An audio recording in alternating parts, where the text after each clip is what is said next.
Jansangram news, बातमीची सत्यता हीच आमची ओळख। वर्धेतील विद्यार्थिनींची राष्ट्रीय एनसीसी ट्रॅकिंग शिबिरासाठी निवड। वर्धा जिल्ह्यातील विद्यार्थिनींनी राष्ट्रीय स्तरावर चमकदार कामगिरी करत एनसीसीच्या ट्रॅकिंग शिबिरात स्थान पटकावलं आहे।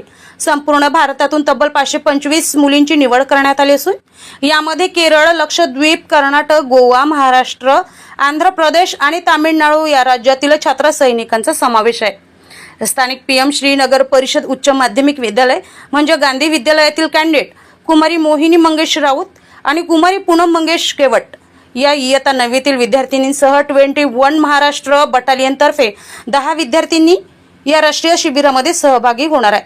त्यामध्ये गांधी विद्यालयातून 2 मुली, यशवंत महाविद्यालय वर्धा येथून 2 मुली, SSNG महाविद्यालय देवडी येथून 2 मुली, GS कॉलेज वर्धा येथून 3 मुली आणि न्यू इंग्लिश स्कूलची 1 मुलगी सहभागी होत आहे। या प्रतिष्ठित शिबिरासाठी निवड झाली आहे। या दोन्ही विद्यार्थिनी 16 मे ते 27 मे दरम्यान होणाऱ्या राष्ट्रीय ट्रॅकिंग कॅम्पमध्ये सहभागी होणार आहे।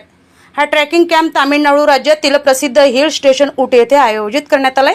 सुंदर निलगिरी पर्वतरांगामध्ये तब्बल 60 किलोमीटर ट्रॅकिंग विद्यार्थिनी करणार आहेत। या शिबिरादरम्यान विद्यार्थिनींना अनेक प्रसिद्ध पर्यटन स्थळांना भेट देण्याची संधी मिळणार आहे।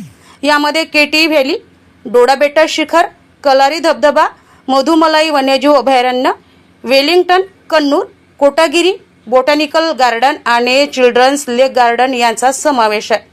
या राष्ट्रीय शिबिराचा उद्देश विद्यार्थ्यांमध्ये भारताची विविधता, परंपरा, आत्मविश्वास, शारीरिक क्षमता तसेच निसर्ग, वन्यजीव आणि पर्यावरणाबद्दल जागरूकता निर्माण करणे हा आहे।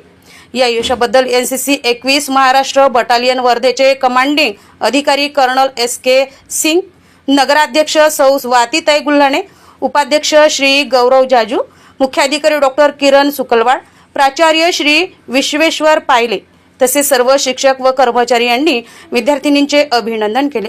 Malik Patel, Jansangram news, RV.